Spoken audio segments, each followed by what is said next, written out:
Hi, welcome to அம்மாஸ் kitchen. வாங்க cauliflower pakoda செய்கிறத பார்க்கலாம்.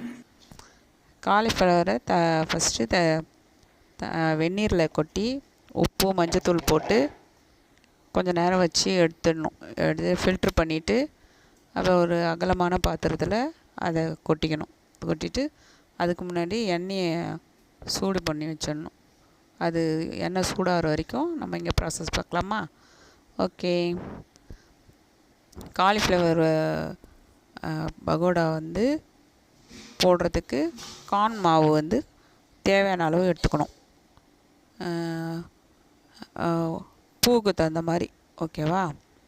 அடுத்தது கொஞ்சம் காரத்தூள், கொஞ்சம் 65 தூள், கொஞ்சம் உப்பு தேவையான அளவுக்கு,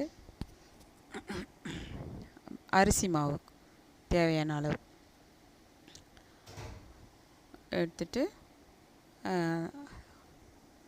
ஒன்றை போல் கலக்கிற மாதிரி என்ன செய்யணும், ஃபஸ்ட் அந்த மாதிரி குலுக்குனா தான் எல்லா பூலையும் போய் படும். இல்லைன்னா அப்படியே திட்டு அங்கே இங்கேயும் திட்டாக நிற்கும். ஓகேவா? குலுக்கிட்டு தண்ணியை ஊற்றி பிசையக்கூடாது. எப்பயுமே தண்ணியை தெளித்து தான் அது பிசையணும். அப்போ தான் எல்லா பூலையும் ஒன்றா போல் படும். ஓகேவா?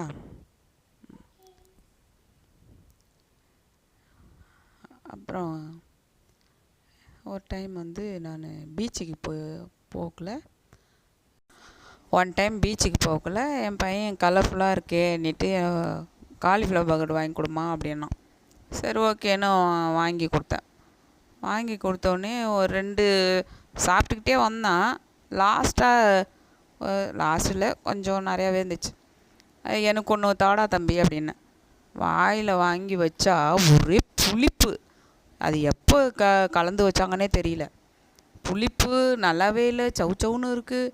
ஐயோ, பார்க்காம பிள்ளைக்கு கொடுத்துட்டோமேன்னுட்டு என்ன ஆக போதோன்னு தெரியலையேன்ட்டு நானும் கம்முனே தூக்கி போட்டு வந்துட்டேன். மறுநாள் பார்த்தாக்கா ஃபுட் பாய்சனே ஆகிடுச்சு. பிள்ளை வாமிட் பண்ணி இதாகிடுச்சு. அதனால் எப்போ நீங்கள்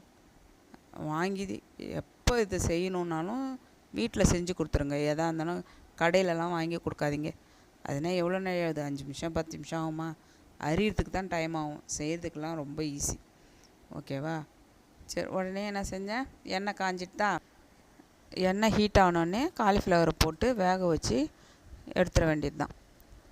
எடுத்துட்டு ஒரு டிஷ்யூ பேப்பர் இருந்தால் டிஷ்யூ பேப்பரில் வச்சுங்க. அப்படி இல்லைன்னா தோசைக்கல்லில் நான் எப்பயுமே தோசைக்கல் மேலே வடிய வைப்பேன். அந்த மாதிரி வடிய வச்சு கூட 10 நிமிஷம் கழித்து எடுத்து சாப்பிட்டிங்கன்னா சூப்பராக இருக்கும். பிடிச்சிருந்தால் லைக் பண்ணுங்கள், ஷேர் பண்ணுங்கள், சப்ஸ்கிரைப் பண்ணுங்கள்.